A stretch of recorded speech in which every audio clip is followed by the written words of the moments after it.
Hello friends, इस video में हम लोग कॉस्ट को इंट्रोड्यूस करेंगे और देखेंगे कि किस तरह से हम लोग क्वांटिटी निकाल पाते हैं। Equilibrium quantity. इक्विलिब्रियम क्वांटिटी का यहाँ पर मतलब है कि जो मोनोपोली प्रोड्यूस करेगी, जितनी इकाइयों का उत्पादन करेगी वो, और उसके बाद हम लोग देखते हैं कि उसको कितना प्रॉफिट होगा। ये सारी चीजें पिछले वीडियो में एक चीज रह गई थी थोड़ी सी, उसको पहले कर लेते हैं। क्या रह गया था? हम लोग ने देखा था ये 50 था टोटल रेवेन्यू। ठीक है, तो total revenue minus total cost, और कुल लागत यहाँ पर शून्य थी, तो 50 से हम लोगों ने शून्य को घटाया तो हमें 50 मिल गया था। ये हमारा क्या हो गया था? प्रॉफिट हो गया था। ठीक है, प्रॉफिट। अच्छा, अब इसी को मैंने बोला था कि दूसरे तरीके से करने का तरीका क्या था? आपने एमआर को एमसी के बराबर किया। ठीक, अब एमआर को एमसी के बराबर किया था तो देखा था ये हमारा एमआर चाह रहा था और एमसी की जो लाइन थी यही लाइन एमसी बन गई थी। क्यों? क्योंकि वहां पर मार्जिनल कॉस्ट शून्य थी, सीमांत लागत शून्य है, तो ये हमें क्वांटिटी का स्तर मिल गया था। ठीक, तो Q बराबर 10 मिल गया था। वहां पर टेबल बनी हुई थी, तो टेबल में लिखा हुआ था, जहां पर आपका Q बराबर 10 था वहीं पर प्राइस बराबर आपका 5 लिखा हुआ था, और वहीं पर आपका टोटल रेवेन्यू आपका 50 लिखा हुआ था। तो वहां से आप समझ गए थे कि आपको 50 का प्रॉफिट होगा। सारी चीजें हो गई थी। लेकिन अगर ये नहीं भी दिया जाए तो हम कैसे निकालेंगे? तो हम ऐसे निकालेंगे कि देखो ये हमारा क्या हो गया? एमआर है, ठीक, मार्जिनल रेवेन्यू है। यहां पर आपकी क्वांटिटी निकल गई। क्वांटिटी के बाद से आपको क्या निकालना है? कुल संप्राप्ति कितनी हुई, टोटल निकालनी है। और आपको टोटल का दिया ही नहीं है, ये कर्व आपको देख ही नहीं रखा, ये गायब कर दिया, गायब है ही नहीं। ठीक है, इसको हटा दिया। अब कैसे निकालोगे? तो अब निकालने का तरीका भी कोई कठिन नहीं है, बहुत ही आसान है। ये आपका मार्जिनल रेवेन्यू था, क्वांटिटी आपको मिल गई। इसी से आप ऊपर एकदम एक वर्टिकल लाइन सीधे खींचो, सीधी एकदम ऊपर की तरफ सीधी खींचो, जहां पर ये औसत वक्र को जाकर के काटे ना। ये क्या है? एआर है। एआर मतलब क्या हुआ? औसत संप्राप्ति वक्र। वहां से आपको क्या मिल जाएगा? जिस पॉइंट पर काटा उसी को अगर आप यहां पर प्राइस वाली लाइन पे खींच दोगे तो आपको क्या मिल जाएगा कि कितनी औसत जो संप्राप्ति है हर इकाई पर कितनी मिल रही है। औसत आपको पता चल गया। मैं आपको बोलता हूं कि एक कक्षा में 10 लड़के हैं। कितने हैं? 10 लड़के, और सबकी जो औसत हाइट है वो कितनी है? 5 फीट और 6 इंच। ठीक, इंच को ऐसे दूसरे कर देते हैं और फीट को ऐसे भी लिख देते हैं। तो अगर मैंने आपको बोला कि 5 फीट 6 इंच है, तो आप क्या करोगे? मैं पूछूंगा सारे लोगों की टोटल हाइट कितनी है, तो आप क्या करोगे? 5 फीट 6 इंच में 10 से गुणा कर दोगे। ठीक, तो क्या मिल जाएगा आपको? तो 5 का तो सीधे सीधे 50 फीट हो जाएगा, पहले तो आप सिंपल समझ लो। और 6 फीट को भी आप 10 में गुणा करोगे तो कितना होगा? 6 इंच को, तो आपको मिल जाएगा 3 फीट और, तो सब मिलाकर के कितना हो जाएगा? 53 फीट हो जाएगा। सॉरी, 6 इंच है, 55 फीट हो जाएगा। ठीक, तो 55 फीट हो गई टोटल हाइट। कैसे किया आपने? सीधा सीधा 10 से गुणा कर दिया। 10 क्या था? यहाँ पर 10 लड़कों की संख्या थी, यहाँ पर क्वांटिटी क्या है? 10 है, तो आप क्वांटिटी में औसत से गुणा कर दोगे। तो ये औसत जो हाइट है वो कैसे निकालोगे? इसी को आप यहाँ पे प्रोजेक्ट कर दोगे। किधर प्रोजेक्ट कर दोगे? जो हमारी प्राइस लाइन है। तो प्राइस लाइन पर जब आप प्रोजेक्ट करोगे तो क्या मिलेगा? प्राइस लाइन पर प्रोजेक्ट करने पर इस वाले केस में जो मिलता है वो हमने को पता है प्राइस 5 मिलता है, और अगर आप सही से ड्रॉ करोगे तो भी आपको पता चल जाएगा कि 5 ही मिलेगा। तो जैसे ही आपको 5 मिल गया, तो आपको ये बता क्या रहा हूं, यहां पर तो देखो आपको जो टोटल रेवेन्यू दे रखा था तो आपको सीधे सीधे 50 मिल जा रहा था। यहां पर सीधे सीधे नहीं मिला, यहां पर पहले आपको ये 5 मिला। ये 5 क्या है? एमआर नहीं है।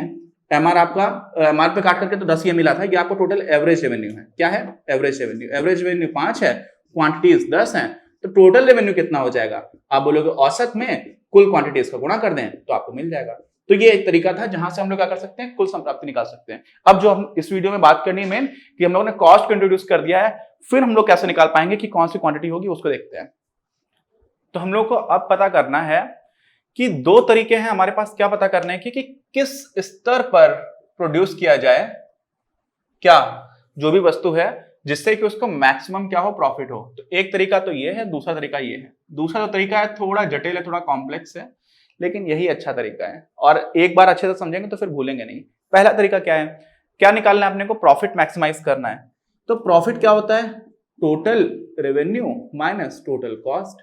हम लोगों ने पुराने चैप्टर्स में पढ़ा हुआ था कि जो हमारा कुल लागत वक्र है वो कुछ इस तरह का जाता है, ये ऐसे जाता है फिर ऐसे बढ़ती चली जाती है। ये क्या है? कुल लागत।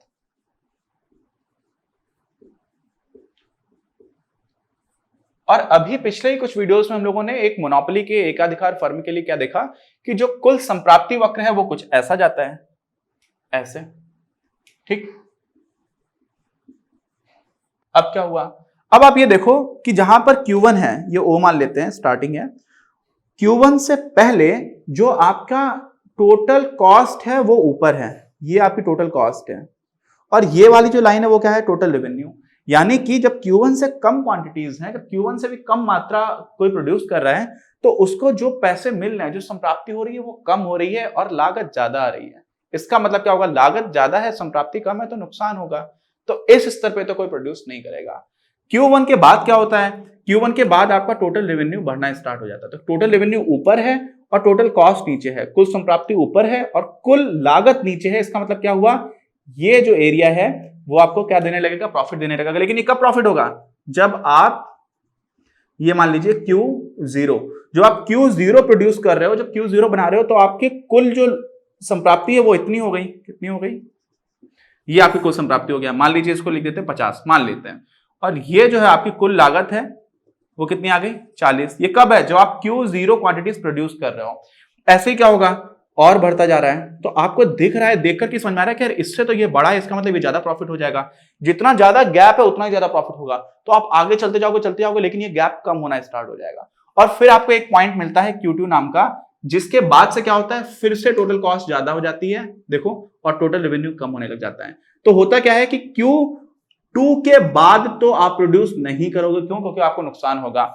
Q1 से पहले भी आप प्रोड्यूस नहीं करोगे क्योंकि नुकसान होगा। तो कहां से कहां के बीच में करोगे, Q1 से Q2 के बीच में। और इसमें आपको वो पॉइंट ढूंढना होगा जहां पर ये जो गैप है कुल संप्राप्ति का और कुल लागत का, कुल संप्राप्ति ज्यादा से ज्यादा हो और कुल संप्राप्ति और कुल लागत के बीच का गैप ज्यादा से ज्यादा हो। सिर्फ कुल संप्राप्ति नहीं, कुल संप्राप्ति तो देखो आपकी यहां पर मैक्सिमम हो रही है, लेकिन यहां पर तो देखो कोई फायदा ही नहीं है। यहां पर क्यों नहीं फायदा है, या इससे थोड़ा पहले आप मान लीजिए यहां पर मैक्सिमम हो रही है कुछ, ठीक है, यहां पर तो मैक्सिमम नहीं हो रहा है कुल संप्राप्ति, लेकिन कुल संप्राप्ति और कुल लागत के बीच का गैप आपको मैक्सिमम करना है, कुल संप्राप्ति नहीं। तो गैप आपको दिख रहा है कि देखो यहां पर और शायद बड़ा हो गया, तो आपको यहां से क्या होगा, एक आइडिया लगेगा कि शायद ये सबसे ज्यादा बड़ा गैप हो रहा है। इसका मतलब यहां से जब हम नीचे प्लॉट कर देंगे और ये जो हमें स्तर मिलेगा Q स्टार, इसको हम लोग बोल देते हैं, इस स्तर पर प्रोड्यूस करना चाहिए मोनोपोली को। अब जब हमें एक बार ये पता चल गया कि किस स्तर पर प्रोड्यूस करना चाहिए, तो हम कीमत क्या निकालेंगे कि किस कीमत पर बेचा जाए। तो हमारे पास मांग वक्र है। अगर हमें पता चल गया कि इतनी मात्रा हमें बनानी है और इतनी मात्रा किस प्राइस पर बेची जा सकती है, वो हमें मांग वक्र से पता चलेगा, तो मोनोपोली है जो एकाधिकार फर्म है वो प्राइस निकाल लेगी। ठीक, इसी में हमारे पास मांग वक्र आ जाएगा, तो हम लोग क्या निकाल लेंगे, वो प्राइस निकालेंगे जिस प्राइस पर हम ये बेचेंगे और हमें मैक्सिमम प्रॉफिट हो जाएगा। लेकिन ये मेथड अच्छा क्यों नहीं है, अच्छा थोड़ा इसलिए नहीं है क्योंकि आपको बीच में मिलेगा, यहां से यहां के बीच में मिलेगा, लेकिन एग्जैक्टली कहां पर मिलेगा वो बताना बहुत मुश्किल है। आप कितना नापोगे, नापने में गलती कर सकते हो, ठीक है। तो ये वाला मेथड उतना अच्छा नहीं माना जाता, लेकिन सिंपल है। आपको यहाँ पे दिख जाता है कि हाँ ये कुल लागत है, ये कुल संप्राप्ति है, जहां पर इनके बीच का अंतर सबसे ज्यादा हो वो हमारा काम कर देगा।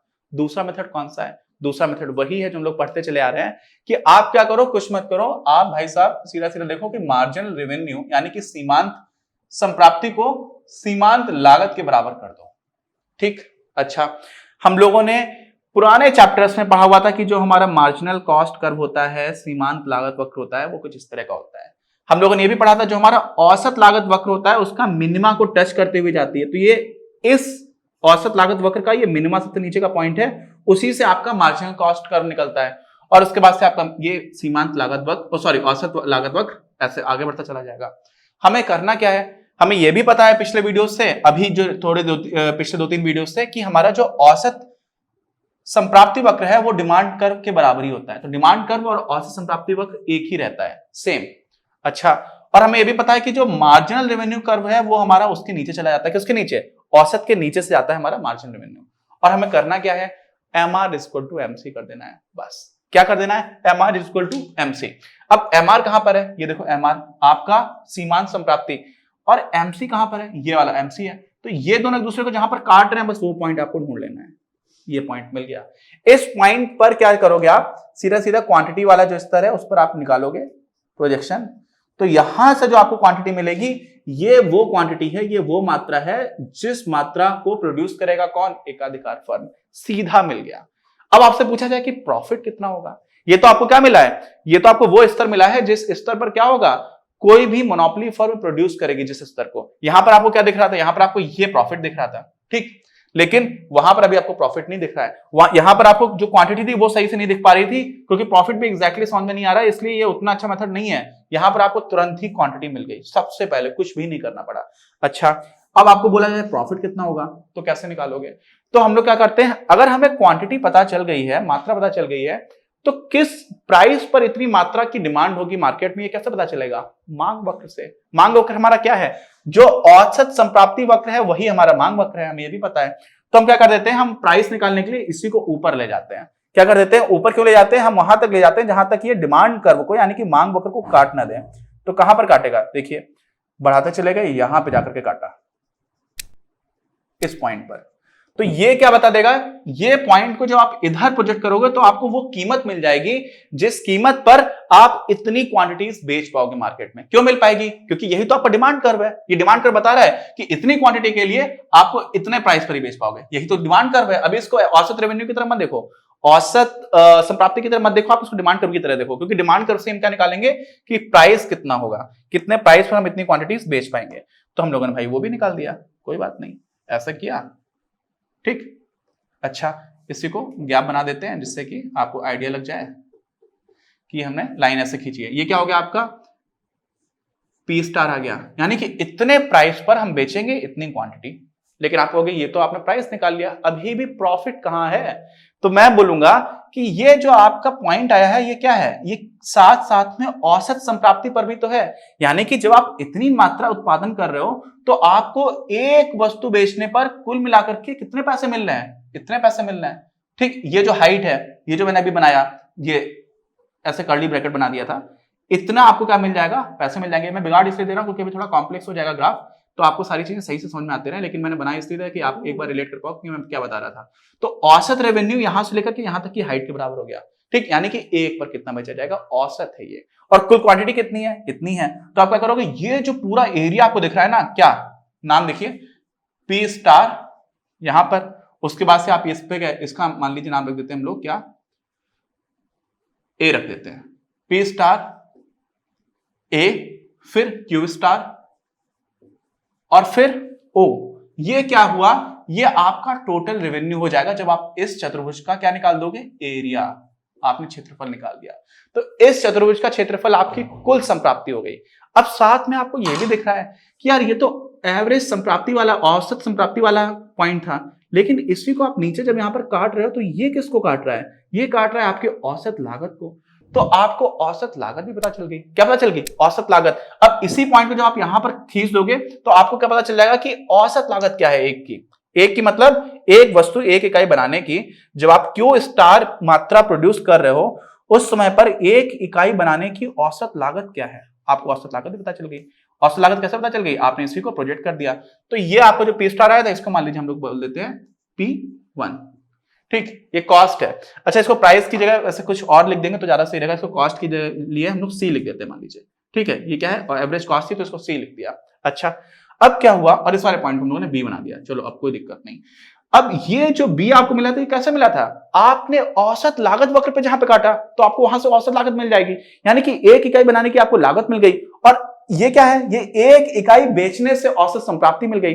तो एक इकाई बेचने से आपको ऑन एन एवरेज इतने का प्रॉफिट हो रहा है, और सारी क्वांटिटीज कितनी है? इतनी है। तो ये जो आपका एरिया है ना, ये आपका हो गया प्रॉफिट। क्या हो गया? ये एरिया आपका प्रॉफिट हो गया, ठीक। तो हम लोगों ने इसमें क्या क्या निकाल लिया? प्रॉफिट क्या हो गया? एरिया, चतुर्भुज कौन सा? P star A B C. ये जो मैंने आपको ऐसे सेट कर दिया। अब आप सोचो इसमें क्या क्या चीजें हुई। आराम, बहुत ही आसान था। सबसे पहले हम लोगों ने इसमें M R is equal to M C किया। ये आपका एम सी जा रहा था और ये आपका एम आर जा रहा था। जहां पे कट किया वहां से आपको क्वांटिटी मिल गई। जैसे आपको क्वांटिटी मिल गई उसके बाद आपने क्या किया? आपने यहां से देखा कि प्राइस कितना रखा जाएगा, तो आप डिमांड कर्व पे गए। और डिमांड कर्व क्या है? यहाँ पर एवरेज रेवेन्यू और डिमांड कर्व एक ही है, तो आपने इससे ऊपर ये वाला पॉइंट निकाल लिया। इस वाले पॉइंट को जब आपने प्राइस लाइन पर प्रोजेक्ट कर दिया तो आपको क्या मिल गया? वो प्राइस जिस पर आप बेचोगे। और फिर आपने क्या किया? लेकिन आपने देखा साथ में आपको औसत लागत का वक्र भी दे रखा है, तो यहां से आपको औसत लागत भी मिल गई। औसत लागत आपकी हो गई ये, और औसत संप्राप्ति हो गई ये। औसत संप्राप्ति ज्यादा है, आपको मिल ज्यादा रहा है ऑन एन एवरेज, और खर्चा कम हो रहा है, तो क्या हो जाएगा? प्रॉफिट। तो ये जो अंतर है इसी को जब आप पूरी क्वांटिटीज में, क्योंकि तो एक के लिए था, आपने सारी क्वांटिटीज में मल्टीप्लाई कर दिया तो क्या हो गया? आपका प्रॉफिट आ गया। तो यहां पर प्रॉफिट बहुत अच्छे से दिख रहा है, तुरंत ही आप क्वांटिटी भी निकाल ले रहे हो। यहां पर दिख रहा है, आप सोच पाओगे, पर एग्जैक्टली निकालना मुश्किल होगा, है ना, कि एग्जैक्टली हम कहां पर ये नापते फिरें कि भाई ये चीज ज्यादा है। क्या समझ में आ रहा है? यहां पर आपको जहां पे सबसे ज्यादा दिख रहा हो वो होगा ना। तो मान लीजिए आपने ये नापा, मान लेते ये आपका आ गया 2 सेंटीमीटर, ये नापा आपका 2.2 सेंटीमीटर, ये नापा आपका आ गया 2.25 सेंटीमीटर। अब हमारी स्केल तो इतनी अच्छी होती नहीं, एकदम जस्ट बगल में नापा आपने, आपको लग रहा है यहाँ ये तो 2.26 आ रहा है, तो फिर ये वाला पॉइंट हो जाएगा, आप उतना अच्छे से नाप नहीं पाओगे। लेकिन ये अलग तरह से विजुलाइज करा रहा है, जब आप क्या कर रहे हो, कुल लागत और कुल संप्राप्ति को देख रहे हो। यहां पर क्या कर रहे हो, सीमांत लागत और सीमांत संप्राप्ति को देख रहे हो। तो इस प्रकार हम लोगों ने एक मोनोपोली में, एक एकाधिकार फर्म में कितना क्वांटिटी प्रोड्यूस की जाएगी, कितना प्रॉफिट होगा, किस प्राइस पर बेचा जाएगा, ये सारी चीजें देख ली। अब इसी में हम लोग क्या करते हैं, प्राइस इलास्टिसिटी को भी थोड़ा सा देखेंगे कि पैसे चेंज होने के साथ साथ एक एकाधिकार फर्म वाले केस में किस तरह से रेवेन्यू परिवर्तित होता है। आपको याद है ना, प्राइस इलास्टिसिटी क्या होती है? प्राइस इलास्टिसिटी होती है मांग की लोच किस हिसाब से, जैसे जैसे आप कीमत बदल रहे हो। तो मांग की कीमत लोच हम लोग देख लेंगे इस वाले केस में, और बाकी जो भी पोर्शन इसका बचा होगा उसको कवर करेंगे। फिर हम लोग बाकी मार्केट फॉर्म्स पर जाएंगे। अभी तो मोनोपोली पढ़ रहे हैं, फिर अभी ऑलिगोपोली बाकी है और मोनोपोलिस्टिक कंपटीशन बाकी है। ठीक, अल्पाधिकार और एकाधिकार प्रतिस्पर्धा। मिलते हैं हम लोग अगले वीडियो में। उम्मीद है आपको ये पिछले 4-5 वीडियोस आप एक साथ देखोगे तो मोनोपोली आपको बहुत अच्छे समझ में आ जाएगा, और साथ में क्या समझ में आएगा, परफेक्ट कंपटीशन भी हम लोगों ने पहले से पढ़ा हुआ था। क्यों? क्योंकि सब कुछ इंटर रिलेटेड है। यही तो सिस्टमैटिक सब्जेक्ट्स का फायदा होता है कि आपने कुछ कुछ चीजें अच्छे से बनाते चलेंगे तो आगे वाली चीजें भी आपको अच्छे समझ में आएंगी और पीछे वाली रिवाइज होती चली जाएंगी। ठीक है, मिलते हैं अगले वीडियो में। कोई डाउट हो तो प्लीज कमेंट बॉक्स में लिखकर बताइए, और चैनल सब्सक्राइब नहीं किया तो प्लीज सब्सक्राइब द चैनल, बाकी लोगों के साथ शेयर करिए, लाइक करिए। आप लोगों के लिए हम लोग इतनी मेहनत कर रहे हैं तो आपकी सपोर्ट की भी बहुत जरूरत है। मिलते हैं। इस वीडियो के प्रायोजक हैं आप, और अगर आप ऐसे ही और वीडियोस बनाने में हमारी मदद करना चाहते हैं तो पैट्रियन पर जाकर या फिर स्क्रीन पर दिए गए QR कोड को स्कैन कर अपना योगदान जरूर दें।